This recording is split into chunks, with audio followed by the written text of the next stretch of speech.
Hello, I'm Captain Caveman. Welcome to my cave. I want to do a Vinyl Tag 2025. This is 20 questions by Pretty Green Vinyl Guy.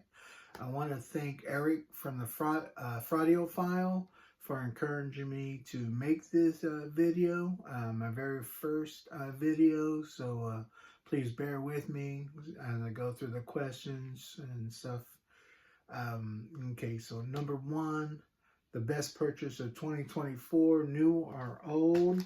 For me, it is Joe Bonamassa, Tales of Time. My sister gave me a gift card, and so I bought this with my gift card. So I really like the album. Plus, two, every time I play it, I'll be thinking of her. So it holds not just a great album, but a sentimental value to me. So this is definitely one that I will always cherish in my collection. So number two, let me set that down correctly.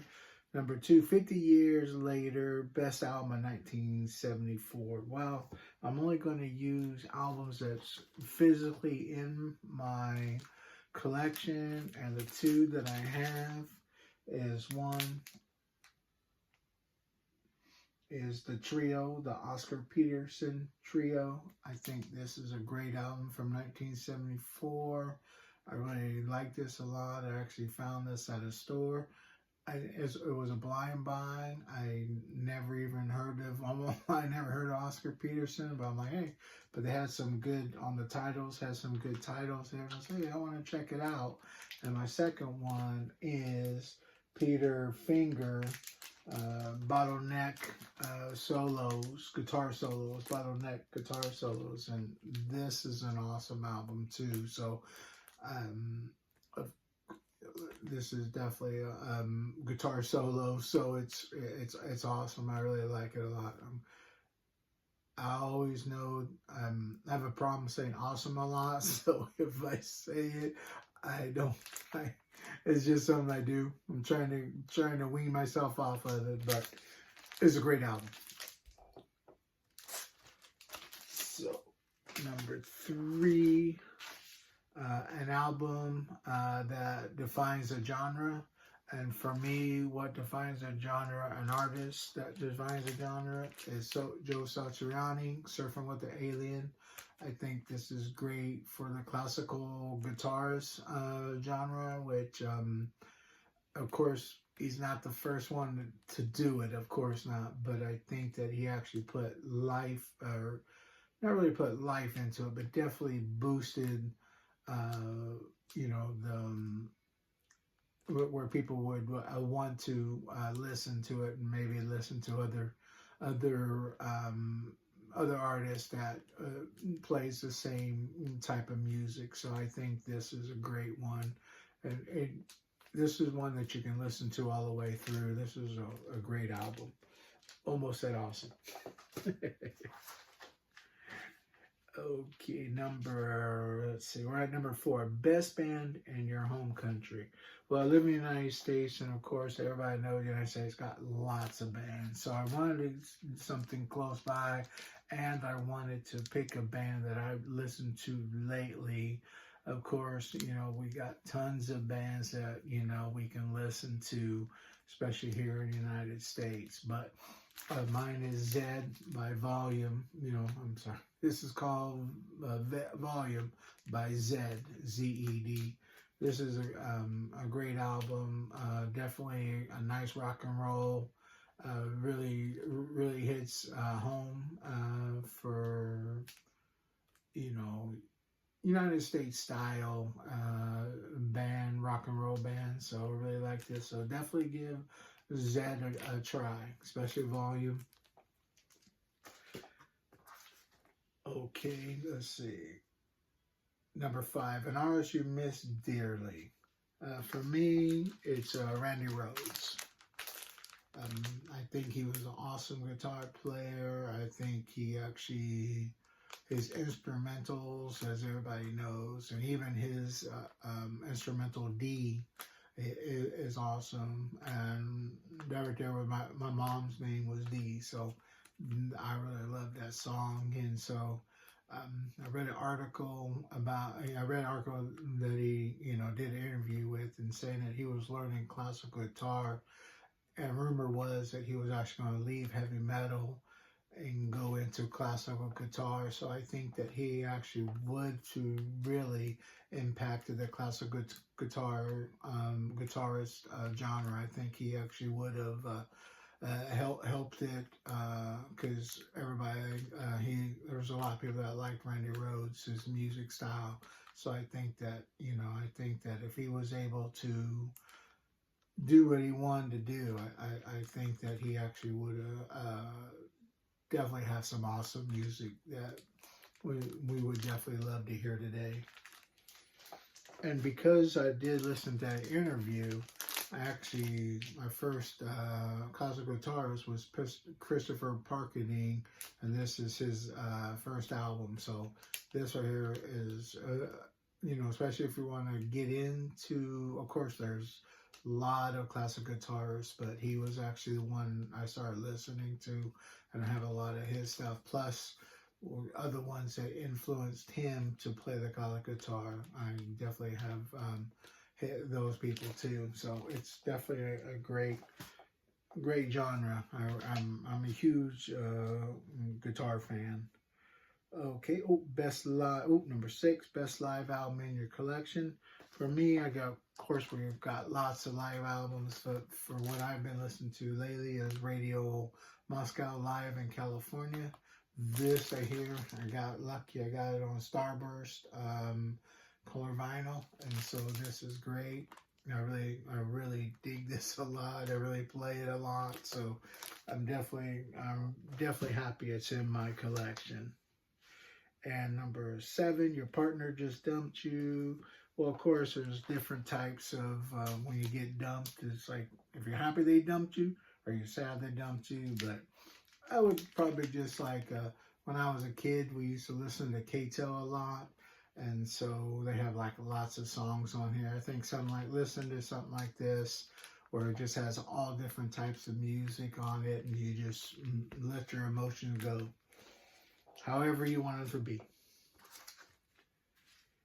And let's see, number 8, best-selling drums on album. For me, the best-selling drums on album, of course, there's lots of albums with great drums, but one I really like to listen to is Y&T Black Tiger.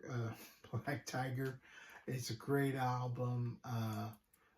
Leonard Hayes is a drummer, and you really can hear the thundering. When you play this album, you really can hear the drums in there. So no lacking of drum sound. So I do like that a lot. Favorite artist, this number 9, favorite artist that's a member of 2 or more bands. For me, I picked up Brian Johnson.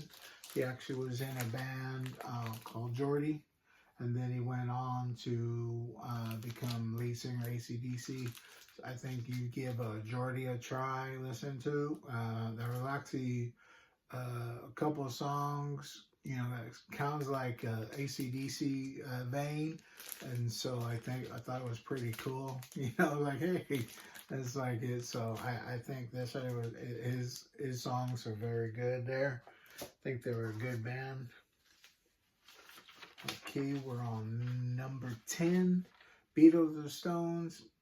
I like both, so I'm not it doesn't really matter.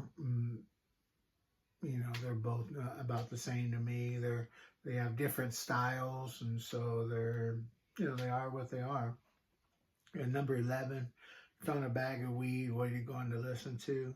Well, I don't partake in drugs.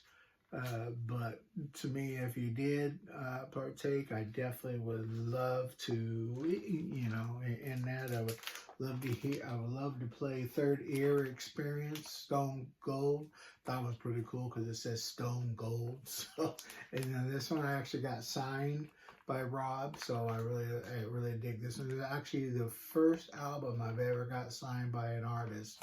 was this. I actually got it on Bandcamp, so this is actually one of my grails to actually get a signed album from an artist or a band, and so I think this is great. Thanks, Rob, for signing this for me. I appreciate it. You have no clue. This right here is definitely my #1 signed album. You know, so I like it a lot.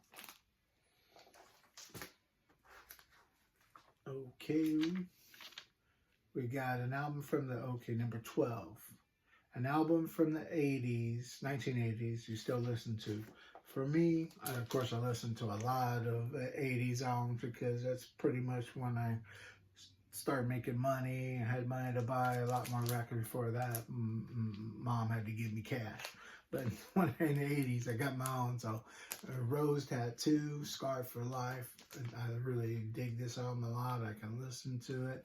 And, you know, it's got a lot of bangers in it, you know. Definitely the title track, Scarred for Life, you know. Once you start listening to this, you're scarred for life. Let's see, what's number 13. An artist whose political stance has soured you. None. I really don't give any credit to any person that gives me their stance on what they believe. I just want you to play music, you know, so, and that's just the way I am. It's like, hey, I'm just here for the music. If I like your music, I'll listen to it. If I don't, I won't. So, but that's all that for that. Number 14, show your favorite record label. For me, one of my favorites is Roadrunner. They have another one called Road Racer. And basically what it is even Metal Blade too. But Roadrunner I have right here is actually Lizzie Borden, which I think they're you know, a band to definitely listen to, you know, especially the early years. I don't know about the later years. I don't have anything, but definitely the early years they are. But anyways, Roadrunner, they had Road Racer. And so these they would do independent. They were independent, and so they actually put out music that the mainstream record players the record companies would not do. So I really like it a lot. Let's see, what are we on now? We're on, we're on number 15, a run of 3 great singles. Well, for me, Def Leppard, Pyromania, and actually the three that they have, let's see, what are they? They are Photograph, Rock of Ages, Foolin', and Too Late for Love. I actually get a bonus on that one. We got Too Late for Love, so that's actually 4, so that's not too bad. You get 4, you know, of course all of them are nice, so. Okay, let's see. Number 16, a record store day purchase that you actually constantly listen to. I don't have any record store day purchases. I really don't like waiting in line to, especially early in the morning, to get a record. I'm more way lazier than that, you know, so don't have any. And then, okay, so that was 16. Number 17, you can be reincarnated, any artist dead or alive. Who's it going to be?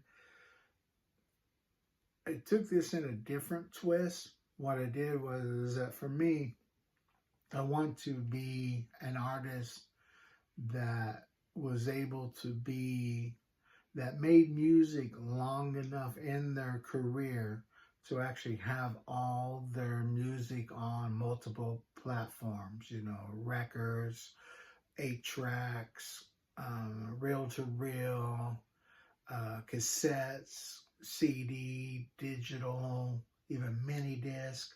Because I think if you're able to have all your music on multiple platforms, then first of all, you got nothing but money coming through. You know, you're always having income, and second, there is no way that nobody cannot listen to your music because it's in multiple platforms. So somebody that's an 8-track player lover, got you on 8-track. Somebody that's a record, vinyl, got you on that.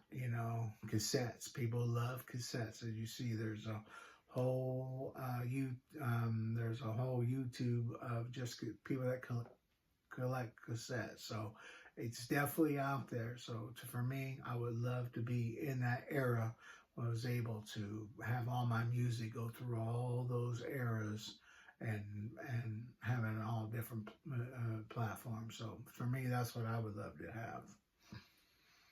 Okay, and then number 18, best 3 lines in a song. And for me, it's actually Ozzy Osbourne, Diary of a Madman. It's actually not that song, but actually Believer from it. And what they say is, people beseech me, but they'll never teach me things that I already know. Said, dreams that are shattered may not have mattered, take another point of view. And so I always thought those were great because, let's be honest about it, if you already know something, people ain't going to be able to teach you how to do it again. You already know it. And then we all know, we all have dreams, we all have goals, and sometimes those dreams, goals didn't materialize right that second you wanted. It may happen later, but just take another point of view, and you may be able to, overcome it, take another point of view, come at a different angle, and you're good to go. So that's just, I always thought that was great. And then let's see, number 19, an album that you're never tired of. For me, Grim Reaper, See You in Hell. I think this is a fantastic album. I think that, from start to finish, this is an album that really sinks their teeth right into you from the first song to the last song. So I think this is a great one. And the last one, share your favorite BC channel. Well, I actually got a whole bunch. I listened to a lot of BCs. So basically what it is, my first one I listened to was Oddbox Topper. And I listened to him. He actually was showing how to clean vinyl on a budget. And I think that was great. And it was all touch labor, what I call labor of love with your record collection. And so I really like that a lot. I still do that today, though, his method, because what it is, I can put a record on, I clean my records while I'm listening to it, calms me down, especially if I had a rough day at work or just, a rough day in life. And I think it's great. And so it's definitely a great relaxing technique. I like doing that. Unfortunately, Oddbox Topper passed away. And so, he's not, of course, doesn't, no more videos from him, but I still do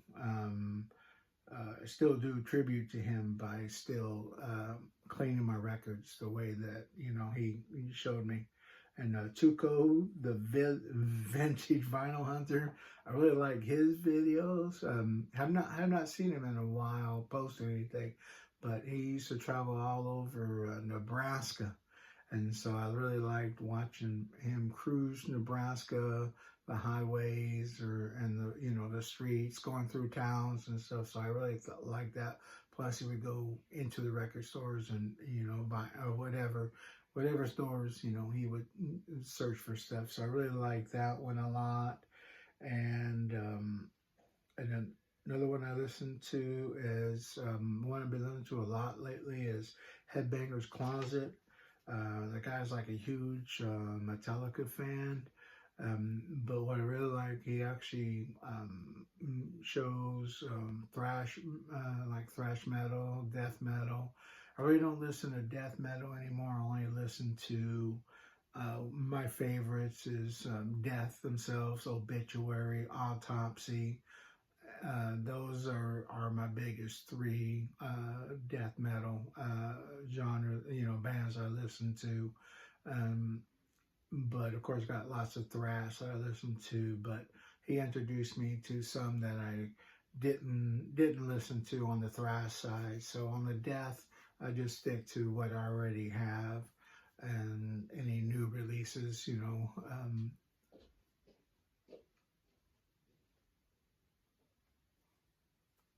that's all I have. Thank you for your time.